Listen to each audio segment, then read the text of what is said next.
Strawberry के आते ही दिल चाहता है ऐसा जूस मिले जो बस पीते ही चले जाओ।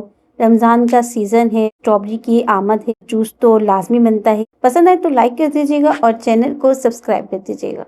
सबसे पहले देखिए आपके पास ये 3 इंग्रीडिएंट्स होने चाहिए मौजूद। इससे बहुत ही लज़ीज़ आप स्ट्रॉबेरी जूस तैयार कर सकते हैं। जिसमें देखिए हमारे पास स्ट्रॉबेरी है फ्रेश, इसको हमने 2 से 3 बार पानी में धो के निकाल लिया है। इसके बाद हमारे पास 1 गिलास दूध है, चीनी है ये आधा कप, ये आप फ्लेवर के मुताबिक भी डाल सकते हैं।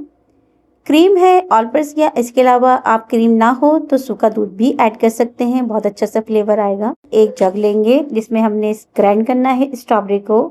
स्ट्रॉबेरी का ऊपर वाला पार्ट कट कर लेंगे और ऐड करेंगे। इस तरह सारी स्ट्रॉबेरी को ऊपर से ग्रीन वाला पार्ट कट करते रहेंगे और ऐड कर देंगे।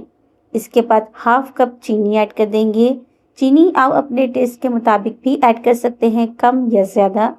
इसके बाद दूध 1 गिलास दूध है ऐड कर देंगे और 1 गिलास ही पानी ऐड करेंगे। अच्छा, यहाँ पे हम बहुत ज़्यादा गाढ़ा जूस हमें नहीं चाहिए, इसलिए हमने 1 गिलास दूध और 1 गिलास पानी ऐड किया है। क्रीम ऐड कर देंगे, इसमें बर्फ जमी हुई है। आपके ऊपर डिपेंड करता है जितना गाढ़ा आपको जूस रखना है उस हिसाब से क्रीम ऐड कर दीजिएगा। अच्छा, यहाँ पे मैं आपको एक टिप देना चाहूँगी।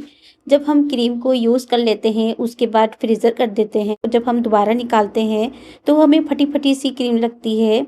तो उसको चेक करने का तरीका ये है कि आप उसको देख सकते हैं कि ये ख़राब हुई है या नहीं। पहली बात तो आप उसको 1 से 2 दिन में यूज़ कर लें। दूसरी बात ये बाहर निकालें और उसको ठंडा होने दें। अगर ये देखें उसका कलर जो है वो चेंज हो गया यानी कि पीला हो गया है या उसमें से स्मेल आ रही है तो उस पॉइंट पे जाके आप समझ सकते हैं कि ये ख़राब है।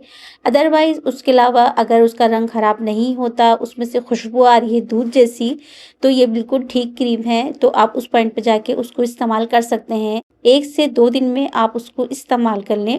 लेकिन आपको ये इन्फॉर्मेशन टिप्स ज़रूर पसंद आई होगी। वापस आते हैं स्ट्रॉबेरी जूस की तरफ। इसको बहुत अच्छे से ग्राइंड कर लिया है, इसके बीज नीचे बैठ जाएंगे, इसको छानने की भी ज़रूरत नहीं है।